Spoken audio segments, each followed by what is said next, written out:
Salve, salve, galerinha do primeiro do médio. Bom, acabaram de clicar no link, então já sabem que nesse vídeo nós vamos fazer uma breve revisão dos conteúdos estudados no primeiro bimestre, para facilitar aí a vida de vocês na hora de fazer a prova de história, tá? Então, antes de a gente começar a revisão, vamos aos recados. Primeiro recado, a prova de história, como vocês podem ver aqui, ó, com 9 questões, já está pronta. Ela será liberada no dia 26, às 8 horas da manhã, tá? Não se esqueçam das outras atividades que estão aqui no menu Avaliações para vocês fazerem. A prova de história também vai estar no menu Avaliações para vocês fazerem. Olhem só, Hebreus, Fenícios e Persas, apenas 2 alunos fizeram. Egito Antigo, 23 de 27 fizeram, tá?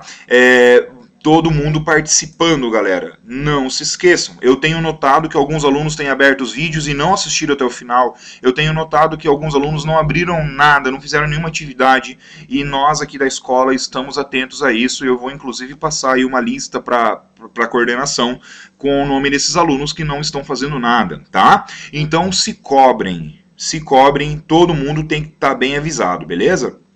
Bom, vamos lá então para o vídeo não ficar muito longo, porque é apenas uma revisão. Nós vamos relembrar aqui rapidamente alguns detalhes. Então, olhem só, eu já estou com os slides aqui abertos. História.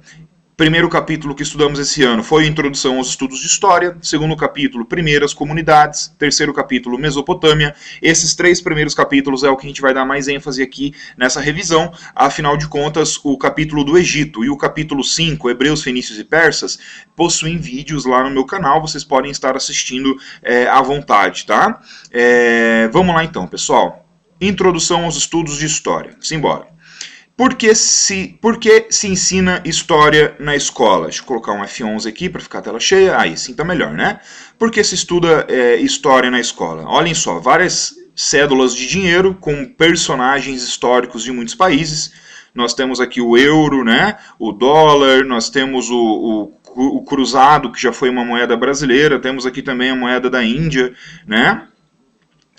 Cédulas de diversas nações trazem imagens de personagens e referências a episódios ou fatos históricos. E aí, galera, por que se estuda história na escola? Vamos analisar os próximos slides.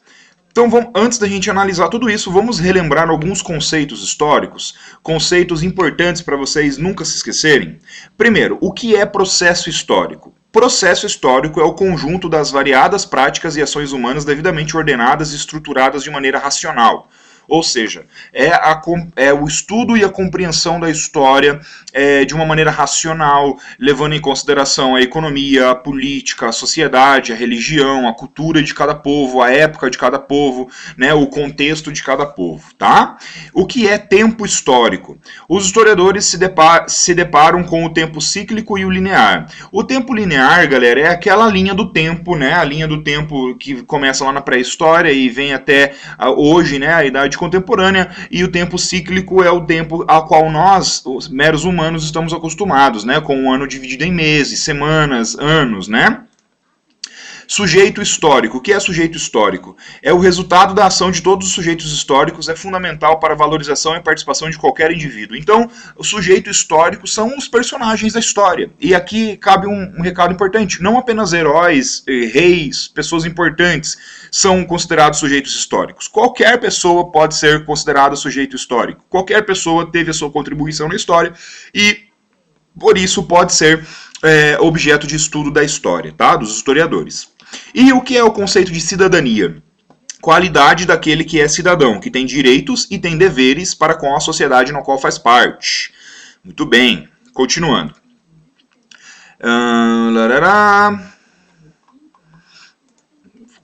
Primeiras comunidades humanas, pessoal, vamos lá, simbora. Mas antes, vamos responder aquela primeira pergunta lá. Por que se estuda história na escola? Se estuda história na escola para a gente poder compreender a sociedade em que a gente vive, né? Para a gente poder compreender o histórico do nosso país, a história política, por que o nosso país é assim, por que nossa cidade é assim. Podemos estudar também o histórico da nossa família, para poder compreender melhor as origens da nossa família, né? Para a gente poder andar pela rua e saber o porquê que tal rua tem tal nome, por que tal praça tem tal nome, né? Para a gente poder aprender os erros que foram cometidos na história, para a gente não repetir eles no presente ou no futuro, não é verdade? Primeiras comunidades humanas, então, pessoal, vamos lá, pré-história, né? Primeiramente, o que é o conceito de civilização? Até o século XVIII, pessoal, a ideia de civilização era basicamente uma contraposição entre quem era civilizado, que na visão dos europeus eram eles, né, versus quem era considerado bárbaro, quem não era civilizado, né, e a gente pode considerar, inclusive, indígenas da América na visão europeia. Porém, esse conceito do que é uma civilização mudou e nós temos que entender qual é esse conceito de civilização hoje. Então, hoje, atualmente, o conceito de civilização é o seguinte: é o processo de desenvolvimento de determinada sociedade em que os membros compartilham de um conjunto de características comuns. Portanto, para ser considerada uma civilização, tem que ser, então, uma sociedade que tenha política, economia, tenha um governo, tenha uma cultura, tenham ancestrais em comum, falem o mesmo idioma, né? Tem um sistema de escrita, embora teve uma civilização que não tinha sistema de escrita, que foi os Incas da América. Então, tem que ter tudo isso para ser considerado uma civilização. Hoje em dia nós não usamos mais esse termo civilizados e bárbaros, né? Todos os povos aí que têm essas características são considerados civilização. Continuando. Primeiras civilizações, pessoal, eras glaciais. Então, 12 mil a 18 mil anos atrás, as condições de vida no planeta eram inóspitas, né, por causa da última era do gelo. Então, entre 12 e 18 mil anos atrás, os seres humanos apenas viviam aí, normalmente em cavernas, em abrigos. Eles eram chamados de caçadores e coletores, porque eles conseguiam sobreviver da caça, né, de animais e da coleta de comida na natureza, tá? Porém, quando acabou a última era do gelo, lá por volta de 12 mil anos atrás, ocorreu a revolução agrícola, lá por volta de 12 mil anos atrás. Ou seja, mais ou menos 10 mil antes de Cristo, tá? E foi, então, conforme acabou a última era do gelo e o planeta voltou a se esquentar, né? Foi possível a prática da agricultura. O ser humano, ele aprendeu a fazer agricultura, junto a isso o ser humano aprendeu a fazer pecuária. E olhem só as informações aqui, ó. Mudanças trazidas pela prática da agricultura. A sedentarização dos grupos humanos, ou seja, os humanos antes eram nômades, viajavam o tempo todo em busca da sobrevivência. A partir do momento que surge a agricultura, o ser humano não precisa mais viajar, ele fica sedentário, ele passa a viver em um local fixo, como aqui na imagem, observem a imagem, e é assim que começam a surgir as primeiras tribos, as primeiras vilas e as primeiras cidades da história, graças à agricultura, tá? Porque eles não precisavam mais viajar para obter comida. O que mais que mudou na vida do ser humano com a Revolução Agrícola? A domesticação e criação de animais. Então, olhem aqui, ó, a criação de ovelhas, por exemplo, né, de cabras. Então, a criação de animais também foi mais uma evolução importante que o ser humano viveu naquela época e que possibilitou mais um pouquinho aí a vida do ser humano de uma maneira sedentária. E divisão do trabalho por gênero e idade. Bom, se agora o ser humano, então, ele não apenas mais caça e coleta, agora ele tem vários trabalhos que ele começou a desenvolver, né, como o trabalho de agricultor, o trabalho de pastoreio de animais, né, o trabalho de construtor, entre outros trabalhos, né, passou a ocorrer nessas sociedades aí de 12 mil anos atrás, da época da Revolução Agrícola, a divisão do trabalho por gênero e idade, né, homens e mulheres, e também a idade para cada trabalho, tá? Então nós estamos falando da Revolução Agrícola, não podemos esquecer que é graças à Revolução Agrícola que nós todos estamos aqui hoje. Talvez o ser humano, se não tivesse dominado a agricultura e a pecuária lá 12 mil anos atrás, talvez ainda até hoje fôssemos caçadores e coletores, ainda vivêssemos em cavernas, tá? Continuando, pessoal. Então as primeiras civilizações humanas, inclusive, elas se encontram aqui nessa regiãozinha em vermelho, chamada de Crescente Fértil. Aqui é a terra das primeiras civilizações da história, a civilização egípcia aqui no nordeste da África e a civilização mesopotâmica aqui onde hoje é Iraque, Síria, Turquia, tá? Continuando bem rapidamente. E agora, após nossos estudos, é possível aceitar a definição de que civilizado é o oposto de bárbaro? Não, não podemos aceitar. Isso é um preconceito histórico, né? Você dizer que uma tribo, por exemplo, um povo tribal é considerado um bárbaro, não é bem por aí. Nós consideramos civilização qualquer sociedade na qual possua características comuns, né? E faça agricultura, viva de uma maneira evolutiva, tá? Muito bem. Mesopotâmia, pessoal. Então vamos estudar agora talvez a primeira civilização que tenha surgido na história, a civilização da Mesopotâmia. Bom, primeiramente, olha o que o slide coloca aqui para vocês. Ó, a influência dos povos mesopotâmicos. Tijolo de barro foram os mesopotâmicos que inventaram e a gente usa até hoje. Veículos com rodas foram os mesopotâmicos que inventaram e a gente usa até hoje. Plantação de grãos, né, a agricultura, foram os mesopotâmicos que criaram um sistema de plantação agrícola e, claro, isso é necessário demais até hoje.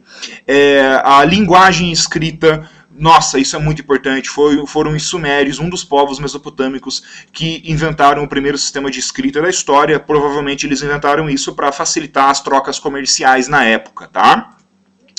Continuando, Mesopotâmia. A palavra Mesopotâmia é uma palavra grega e significa região entre rios, né? Nós estamos falando, portanto, aqui do rio Tigre e do rio Eufrates, tá? Que são os dois rios que banham lá, que passam pela Mesopotâmia, e temos que lembrar que foi nessa região, entre os rios Tigre e Eufrates, que se desenvolveram muitas cidades lá na região que a gente chama de Mesopotâmia. Não era um povo só que vivia nessa região, foram muitos povos que começaram a se sedentarizar ali naquelas terras, e às vezes o relacionamento entre esses povos, ou às vezes era um relacionamento bélico, ou seja, conflituoso, guerras, às vezes esse relacionamento era pacífico, tá? Vamos ver o que temos aqui no próximo slide. Ok, olhem só. Então, Mesopotâmia. Os principais povos aí que viviam na Mesopotâmia eram os sumérios, mais ao sul. Olhem aqui as cidades, né, dos sumérios. Os acádios, os amoritas e lá mais ao norte os assírios, que era o povo mais guerreiro de todos eles, tá? Então, observem que esses povos aqui da Mesopotâmia se estabeleceram na região, fundaram muitas cidades, algumas das primeiras cidades da história, Babilônia, Uruk, cidade de Nínive, Assur, né, dos assírios, e é bem interessante a gente poder analisar aí o surgimento das primeiras cidades, das primeiras civilizações da história, né, então civilização, um grande grupo de pessoas com características comuns, né, falavam a mesma língua, faziam agricultura, criavam animais, construíam obras grandes, né, para poder sobreviver e viver ali. Outra coisa, galera, não se esqueçam da importância que a matemática e a engenharia também teve nessas sociedades, né? Afinal de contas, as cheias do rio Tigre e do Eufrates, elas eram imprecisas e muitas obras tiveram que serem feitas por esses povos para que eles pudessem viver ali, para que uma cheia do rio, por exemplo, não destruísse tudo que eles haviam construído, tá? Outra curiosidade, observem aqui outras regiões, a Pérsia, aqui é onde vai surgir a civilização persa, a Palestina é onde vai surgir aí a civilização dos hebreus, e a Fenícia, onde vai surgir aí a civilização dos fenícios. Claro que aqui no Rio Nilo, aqui no nordeste da África, nós temos também a civilização egípcia. Todas essas civilizações, como vocês podem perceber, tinham muito em comum, tá? Como que era a sociedade na Mesopotâmia? A sociedade da Mesopotâmia era dividida em estamentos. O que é estamentos, galera? Classes sociais. Havia então a classe dos privilegiados e havia a classe dos não privilegiados. Entre os privilegiados nós podemos citar, além do rei, né, o rei de cada cidade da Mesopotâmia. Além do rei, haviam os sacerdotes, os nobres, os soldados, os grandes proprietários de terras e os grandes comerciantes. Eles desfrutavam de privilégios, tinham mais status social, seus descendentes também teriam mais status social, enquanto que os não privilegiados aí eram os que arcavam com a maior parte dos trabalhos, né? Os pequenos comerciantes, os camponeses, os artesãos e os escravos, tá? Então, nós não podemos observar essa sociedade sem compreender aí como ela era dividida, né? A gente observa até hoje aí uma divisão em classes da sociedade, mas é importante dizer que naquela época era muito mais difícil que alguém mudasse de classe, né? Continuando, política, religião e economia. A organização política na Mesopotâmia, galera, era marcada pela descentralização política. O que descentralização é o contrário de centralização. Quando a gente costuma... Então, na história, quando a gente costuma dizer que um governo ele tinha poder centralizado na mão de algum governante, é porque um governante só governava tudo, tá? Já na Mesopotâmia não era assim. Na Mesopotâmia, cada cidade tinha um governo próprio. Então, quando isso acontece, a gente costuma dizer que a política era descentralizada, porque cada local, cada cidade tinha um poder político diferente. Por isso que nós dizemos que lá na Mesopotâmia não existiam reinos. O que existia na Mesopotâmia eram cidades-estados. Imaginem o seguinte, cada cidade tinha seu próprio rei, tinha suas próprias leis, seus próprios deuses, seus próprios costumes, embora, claro, tinha muita coisa parecida entre as cidades, tá? A religião dos mesopotâmicos era politeísta, ou seja, eles acreditavam em vários deuses, e cada cidade-estado da Mesopotâmia tinha um deus principal, embora eles acreditassem em vários deuses. E a economia desses povos da Mesopotâmia era baseada no quê? Na agricultura, no pastoreio de animais, na pesca nos rios, criação de produtos artesanais e também o comércio que era realizado com povos vizinhos, tá? Ou seja, a economia deles era bem diversificada, sendo a principal fonte de dinheiro a agricultura, ok? Continuando, galera. Cultura mesopotâmica, os zigurates. Os zigurates eram as maiores construções feitas nas cidades da Mesopotâmia. Aqui nós temos o zigurate de Ur, tá? Eram grandes templos, como vocês podem ver, construídos aí de tijolo de barro, e eles serviam, além de local para armazenar a produção agrícola da cidade, também servia para observações astronômicas e era também um templo religioso. E aqui nós podemos ver também uma joia mesopotâmica, né, uma peça de artesanato incrível também para a gente poder observar. O que mais que a gente deve à Mesopotâmia, né? A escrita cuneiforme, galera. A escrita cuneiforme, ela foi o primeiro sistema de escrita da história inventada pelos sumérios e ela provavelmente tinha o objetivo de facilitar as trocas comerciais, como vocês podem observar. Era um alfabeto composto de muitos símbolos, cada símbolo representava aí algo do cotidiano deles. E aqui nós temos um tablete sumério, né? Também representando aí as plaquinhas aí, de escrita cuneiforme. Muito bem. Mesopotâmia atual, o Iraque. E os iraquianos que vivem lá hoje na região, né? Em 2003, por exemplo, os Estados Unidos invadiram o Iraque após os atentados terroristas aí feitos em 2001 aos Estados Unidos, lá das Torres Gêmeas, né? Infelizmente, durante essa invasão e até antes, e inclusive atualmente, hoje, 2020, muitos grupos terroristas atuam na região, e isso é muito prejudicial para a história daquela região, porque, por exemplo, olhem só, os museus foram saqueados, né? Museus da região, existem sítios arqueológicos que foram destruídos aí por grupos terroristas, né, islâmicos, né, por considerarem uma heresia a existência daqueles sítios arqueológicos de povos antigos, né, povos mesopotâmicos que acreditavam em vários deuses. Então, infelizmente, aí, tem sido difícil preservar essa história da Mesopotâmia. Egito, galera, bem rapidão então agora, tá? Bom, qual a língua atualmente é falada no Egito? A língua falada atualmente no Egito é o árabe, tá? Porém, hoje é falado o árabe porque o Egito foi invadido pelos árabes aí após a época de Cristo, tá? Após o nascimento de Cristo. Porém, antes, né, lá no Egito Antigo era outro alfabeto falado, o alfabeto egípcio. Tá? Então aqui nós temos de novo um mapa do Crescente Fértil, aqui é a Mesopotâmia e aqui o que a gente está vendo agora, o Egito, né? Olhem só, no nordeste da África aqui, a civilização egípcia se desenvolveu ao redor do rio Nilo, tá? E claro que eles também construíram uma série de obras para poderem viver ali às margens do rio Nilo. Qual é o significado da frase "o Egito é uma dádiva do Nilo"? Olhem só, por que o Egito é uma dádiva do Nilo? Bom, deu uma travadinha aqui, vamos ver se ele vai. Não quer carregar a imagem cheia, mas tudo bem. Né? Entre fevereiro e março o rio está abaixo, possibilitando a prática da agricultura nas margens do rio.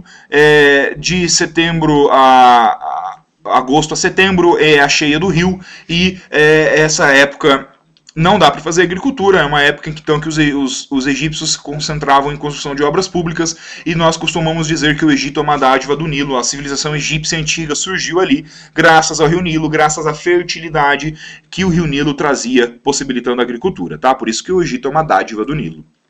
Continuando, sociedade egípcia, galera, ela muito parecida com a civilização, com a sociedade da Mesopotâmia. A sociedade egípcia também era estamental e marcada pela desigualdade, tá? Então também era uma escadinha social, dividida em muitas classes. E era muito difícil alguém mudar de classe, tá? Quem eram os grupos? Acima de todos estava o faraó e seus familiares, altos funcionários e sacerdotes. Abaixo deles, os escribas, religiosos e funcionários de menor importância. Agora, lá embaixo naquela sociedade, nós tínhamos aí a maioria do povo, né? Os camponeses, pastores, artesãos e pequenos comerciantes, e também os escravizados. Então a sociedade egípcia também era estamental e marcada pela desigualdade. Tá? Olha como era uma casa de uma família egípcia, tá? Olha que incrível, né? Construída em espaços abertos, com árvores, tá? Por causa do calor e da ausência de chuvas. Normalmente as mulheres cozinhavam no quintal, os cômodos eram fechados, principalmente por causa de tempestades de areia. Olhem que incrível. E a política, como funcionava a política no Egito, galera? O faraó era considerado um deus, um descendente dos deuses. Portanto, imaginem o poder e o respeito que o faraó tinha, né? Aqui nós temos a máscara mortuária do faraó Tutancâmon. O faraó, ele era líder político e religioso, considerado um deus vivo. Ele tinha muito poder no Egito. Então, percebam que no Egito não havia cidades-estados. Na verdade, no Egito, o Egito era um reino.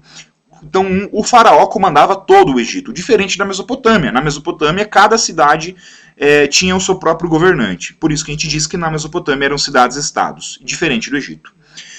O faraó exercia rígido controle sobre a produção e a cobrança de impostos, produção de comida, né, agricultura e também cobrança de impostos. O seu poder era ilimitado e ele era auxiliado por sacerdotes e por funcionários para administrar o reino egípcio.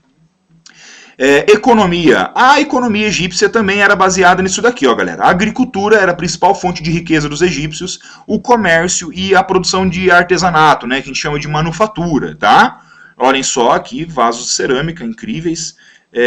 Muito bem. Religião. A religião egípcia é incrível, né? O faraó era considerado um deus vivo. A religião egípcia era politeísta, então eles também acreditavam em vários deuses. Alguns deuses egípcios tinham características humanas, outros deuses tinham características de homens com animais, como aqui o deus Anubis, olhem só a cabeça dele de chacal. Quando um povo ele cultua deuses com formas de animais também, a gente chama essa religião de antroposomorfismo, tá? E que eles acreditavam na vida após a morte. Os egípcios são um dos primeiros povos da história que acreditavam na vida após a morte. Inclusive, eles tinham até a crença no tribunal de Osíris, né, que era o local onde as pessoas eram julgadas por Osíris, para saber se elas mereciam ou não irem para a vida eterna. Olhem aqui o livro dos mortos, que mostra o tribunal de Osíris, né? Lembram no vídeo do Egito? Falei para vocês sobre o coração e sobre a pena da verdade. Muito bem. E a cultura egípcia, não? Olhem só, os egípcios se destacaram na história, né, por suas grandes construções, por terem contribuído aí com o avanço da medicina. Afinal de contas eles mumificavam os corpos, né, e esse trabalho com os corpos gerou um grande avanço medicinal lá na civilização egípcia. Eles também dominavam técnicas de irrigação, eles construíam canais que levavam água do rio Nilo para várias regiões ali no deserto, para aprimorar a prática agrícola, tá? Muito bem. E os escribas? Os escribas também tinham um papel muito importante na sociedade egípcia, porque eles eram os únicos funcionários que registravam tudo em papiros, tá? Eles registravam dados referentes à economia, produção de comida, agricultura, pecuária, eles registravam a política, eles registravam dados da religião e até da medicina, tá? Os escribas, então, eram muito respeitados, eles não tinham que trabalhar no pesado e eles não tinham que pagar impostos. Muito bem. E os egípcios também tinham aí um alfabeto próprio chamado de hieroglífico, né, que também era basicamente a representação de diversos símbolos representando palavras, né, e objetos do cotidiano egípcio. Tá? Os egípcios também tinham um sistema de escrita própria. Isso é incrível.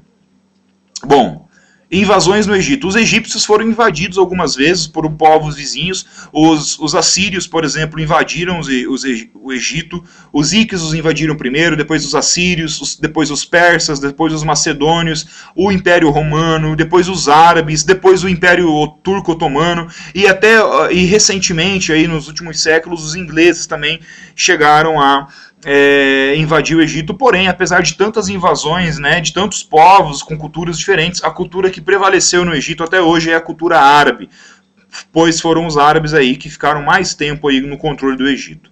Bom, hebreus, fenícios e persas, bem rapidamente, galera. Hebreus, fenícios e persas.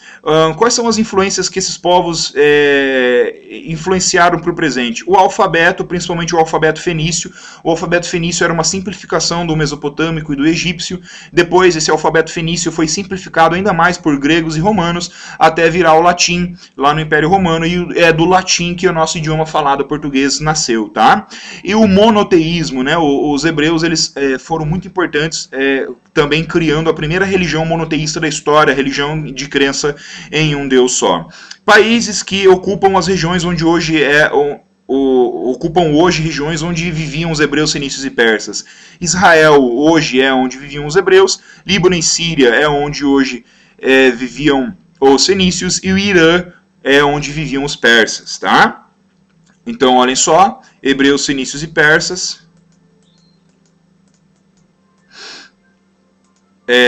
Então aqui viviam os fenícios, aqui viviam os hebreus, e os persas viviam mais aqui na região da Pérsia, tá? Muito bem.